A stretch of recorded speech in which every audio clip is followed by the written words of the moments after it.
claims from small carriers and other groups, I'm not saying necessarily OOIDA, that the push for electronic logs by some of the larger associations, including ATA, is simply a move to push out the little guys from the industry.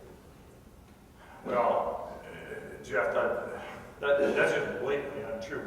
ATA is made up, 80% of it's made up of small carriers, folks with 25 trucks or less. So, but those claims are out there. There are all sorts of claims, right? There are ATA and its membership, both small and large carriers, are generally very happy with the rule and support it. There are 600,000 to 800,000 ELDs or AOVRDs on the street today.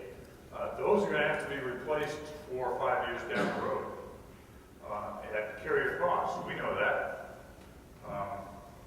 Most of the independents, the smaller truck carriers, the carriers aren't using ELDs. I think numbers I saw were like 3 to 4% of them, or 63% are the fleets are using ELDs. I could have that number mixed up with something else, but clearly there's a difference. Now, I can't argue with Todd's positions, nor do I disagree with him. He's right. The driver issue goes unmeasured, always has. I would say, however, that the concept of large truck company management not caring about its drivers is just blatantly untrue. I spent 5 years with a unionized carrier called Roadway Express at the time, and then with Yellow Roadway Corp, and the driver was always the #1 asset in those companies, always. And everything was done to try and take care of it. It is one of the reasons that they, as LTLs, were able to retain the drivers. Just as a point, our understanding right now is that there are 3 ELDs that have been are self-certified ELDs by regulation. There are 3 on the market that have self-certified. None of those are the large manufacturers at this point. Those folks are still working on getting the mandate and I guess the data process right. So we expect to see some of those coming out late 2016 or early 2017, and the rule goes into effect December next year. ELD today is costing anybody that buys one about $500. I don't know how you go and say it's more expensive for a driver unless it's just his company. It's for a guy with 10,000 tractors, it's 10,000 times 500. Any way you look at it, he's got to pay the money. Anything to add to that? Well, when you were with Roadway, it was a far different company. And I would point out, in those companies, these were basically the pre-deregulation companies, and these were companies that the industry before deregulation was far different. Again, this gets back to what that article was all about, and that this was a good profession. Drivers didn't have to be told not to get tickets because you couldn't go to work for a good outfit if you had a bad driving record. And these were career drivers. But that world doesn't exist anymore. It's gone. I mean, there are a few companies left. UPS, Yellow's still around, but they were given permission to cut. Yellow has Roadway now, and they were given permission from the union to lower their pay. And of course, now they have a driver shortage issue too, or they have a problem keeping drivers because they cut pay. But again, I don't know if the Stifel Netflix will talk about it, but the truck driver wages from 1980 for truckload drivers were adjusted for inflation. They'd be at 110 grand right now. 110 grand. Now, and anybody's shocked that they can't get drivers when they want to pay them $35,000, $38,000, $42,000. Now the claims are a lot higher, but it's money that you actually get home to the family.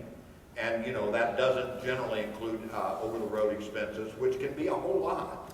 So, a whole lot. And again, you know, there's no way we would ever buy that ELD mandate.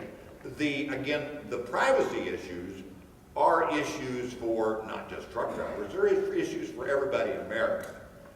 Right now, unless you're suspected of a felony or maybe even a felon, you can't be monitored on a continuous basis without a court order.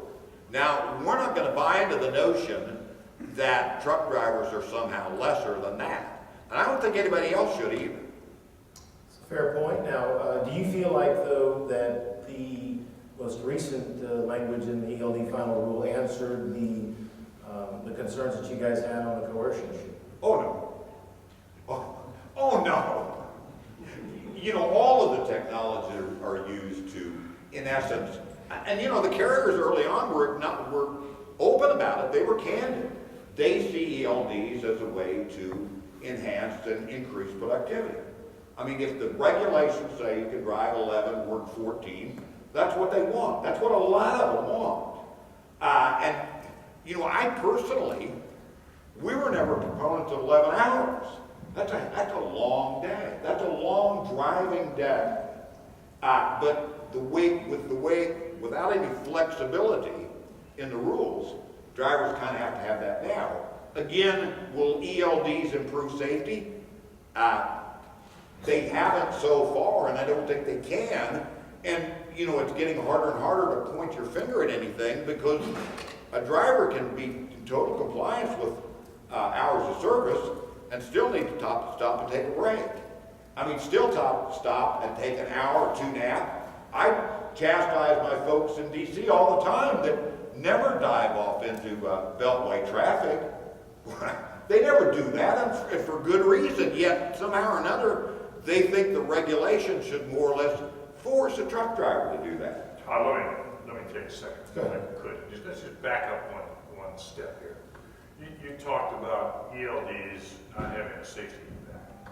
Can you show me that a logbook ever had a safety impact? I don't think you can. I've never seen a logbook that caused a crash. An ELD doesn't cause a crash. It's the driver that causes it. The ELD actually will, I think, and from what we've seen in fleet analysis, improve the driver's ability to work more hours because of the time difference, the 15 minutes that you've got on a paper log versus a 1 minute difference in on the ELD. That can get you more hours. I don't know why that's a problem. Now, just a quick show of hands for the carriers in the room. How many of you do not have electronic logs currently installed in your fleet equipment? So a good number. Now, what we've heard is some of the numbers thrown around is about an 18-month period of time in which you have from implementing to then kind of getting over that hump in terms of a productivity hit. But once you get over that hump, you actually net, as you were saying, an actual productivity improvement of about 1 to 2%, depending on who you listen to. So, and those are actual measurable numbers that we've heard from some carriers, including Prime. You know, so that is something to consider too. Is that it, you know, on one side, that it, not something that we would see as certainly a small carrier or an independent contractor would see as beneficial, but could have some potential payback in terms of increasing their productivity.